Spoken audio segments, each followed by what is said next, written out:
আসসালামু আলাইকুম ওয়া রাহমাতুল্লাহি ওয়া বারাকাতুহু। আরে বোন জুলেখা, তুমি একজন মুসলমান ঘরের মেয়ে হয়ে সালামের উত্তর ভুল দিচ্ছ। তা তুমি ওটা কি হবে বলো তো? কেন ওয়ালাইকুম আসসালামই হবে? ওটা হবে ওয়ালাইকুমুস সালাম ওয়া রাহমাতুল্লাহি ওয়া বারাকাতুহু। তুমি এখন কোথায় যাচ্ছ? আজ আমাদের কাশিপাড়ায় জলসা আছে, আমি সেখানে গজল বলতে যাচ্ছি। তা তুমি যখন মেলায় যাও কিংবা বেড়াতে যাও তখন তো এত পর্দা করো না। যারা বোকা তারাই সবসময় পর্দা করে। মেলায় কত বন্ধুরা থাকে, তাদের সামনে যদি আমি পর্দা করে যাই তাহলে তো তারা আমাকে আনকালচার বলবে। আর জলসায় কত হুজুরা থাকে, আমি যদি তাদের সামনে পর্দা করে না যাই তাহলে তো তারা আমাকে খারাপ বলবে। আস্তাগফিরুল্লাহ। বোন, এটা তুমি কি বলছো? এই কাজটা তোমার জন্য মোটেও ঠিক নয়। কেন ঠিক নয়? আমার দরকার সবার কাছে যেন আমার দাম থাকে, তাছাড়া এখন আনন্দ ফুর্তি করার সময়।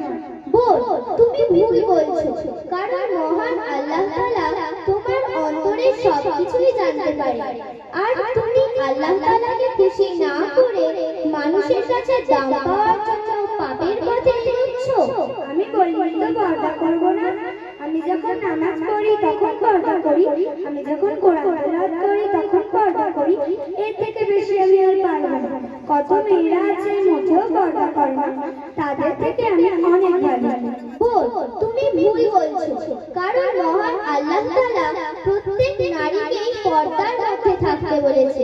হিজাব মেয়েদের অহংকার, হিজাব আভিজাত্যের প্রতীক, হিজাব রুচির প্রতীক। মেয়েরা অনেক মূল্যবান। 2 টাকার চকলেটেও তো কাগজ দিয়ে পর্দা দেওয়া থাকে। আরে হে বেপর্দা নারী, তোমার দাম কি এর থেকেও কম? এই তুমি এত গান কোত্থেকে শিখেছো? হ্যাঁ, আমি আমাদের পাড়ার মক্তব মসজিদে আয়েশা থেকে শিখেছি। সেখানে আমাদের হুজুর আমাদের সকল বিষয়ে জ্ঞান অর্জন করান। তুমিও চলো আমার সাথে, তাহলে তুমিও অনেক দিনের জ্ঞান শিখতে পারবে। না না, আমার অত মক্তবে যাওয়ার সময় নেই। আচ্ছা বলো দেখি, মেয়েদের কতটা পর্দা করতে হবে? পর্দা করা ফরজ। কোনো মেয়ে যদি চেহারা আর হাতের কবজি খুলে রেখে বোরকা পরে তাহলে তার পর্দা হয়ে যাবে। চেহারা ঢাকা ভালো, কারণ চেহারা সৌন্দর্যের রাজধানী। মেয়েদের পাতলা টাইট ফিট বোরকা কিংবা পোশাক পরা যাবে না, সারা শরীর ঢেকে রাখতে হবে। অত সরাসরি আমি থাকতে পারবো না, আমি বুড়ি হয়ে গেলে পর্দা করবো। বোন, তুমি বললে বুড়ি হয়ে গেলে পর্দা করবে, কিন্তু মহান আল্লাহ তাআলা যৌবনের ইবাদতকে বেশি পছন্দ করেন, তাই তিনি যৌবনের হিসাবটাও বেশি নেবেন। এছাড়া আমাদের প্রিয় নবী হযরত মুহাম্মদ সাল্লাল্লাহু আলাইহি ওয়াসাল্লাম বলেছেন যে তুমি যেটুকু ইলম জ্ঞান অর্জন করেছো সেটুকু অপরের মধ্যে পৌঁছে দাও। তুমি একা ভালো হয়ে জান্নাতে যেতে পারবে না। তাহলে আমি কি বেপর্দা হয়ে বাইরে যেতে পারবো না? তাহলে তোমাকে একটি কথা বলছি শোনো। ধরো আমি তোমাকে একটি লজেন্সের দোকানে নিয়ে গেলাম। সেখানে কয়েকটি লজেন্স খোসা ছাড়ানো অবস্থায় এবং কয়েকটি লজেন্স কৌটোর ভিতরে রাখা আছে। তুমি কোন লজেন্সটা কিনবে? কেন কৌটোর লজেন্সটা কিনবো? কেন? কৌটোর মধ্যে যে লজেন্সটি আছে সেটি খুব সুন্দর এবং পরিষ্কার, আর বাইরে যে খোসা ছাড়ানো অবস্থায় লজেন্সগুলি পড়ে আছে সেগুলি মশা মাছি নোংরায় ভরে গিয়েছে। আর তাছাড়া কৌটোর লজেন্সটি আমি বেশি দিন ধরে ব্যবহার করতে পারবো। বোন, এবার তুমি বুঝবে খোসা ছাড়ানো লজেন্সের মতো তোমার জীবনটা কেমন হবে। কৌটো যেমন লজেন্সকে দেয় নিরাপত্তা, ঠিক তেমনি বোরকা তোমাকে দেবে নিরাপত্তা, সৌন্দর্য ও সম্মান। আচ্ছা বোন, আজকালকার মা বোনেরা কি এগুলো জানে না? হ্যাঁ, অনেকেই জানে। মা বোনেরা জানে তারা বেপরদায় ঘুরলে তারা 4 জন পুরুষকে নিয়ে জাহান্নামে যাবে।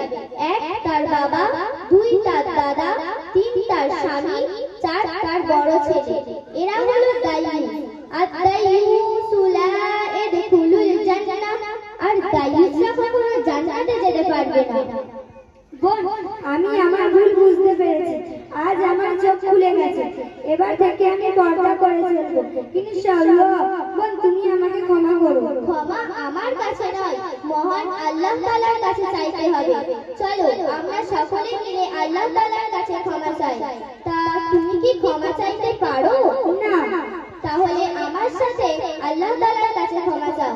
আস্তাগফিরুল্লাহাল্লাযী আস্তাগফিরুল্লাহাল্লাযী লা ইলাহা লা ইলাহা ইল্লা হুয়াল হাইয়ুল কাইয়্যুম ইল্লা হুয়াল হাইয়ুল কাইয়্যুম ওয়া আতুবু ইলাইহি।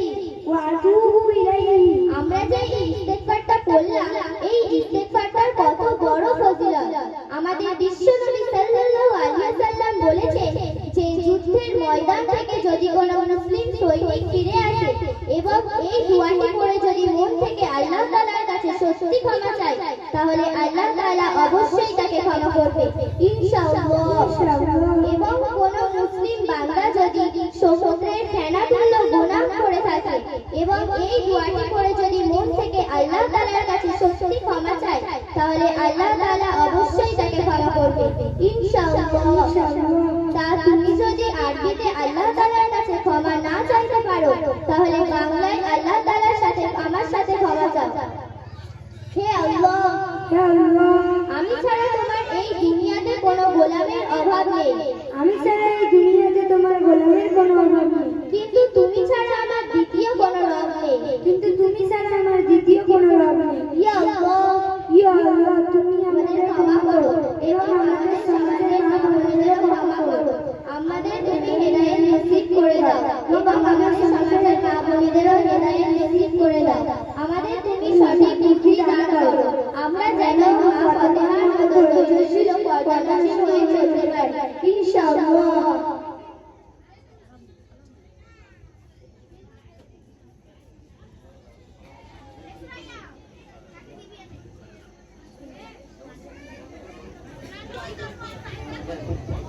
আসসালামু আলাইকুম ওয়া রাহমাতুল্লাহি ওয়া বারাকাতুহু।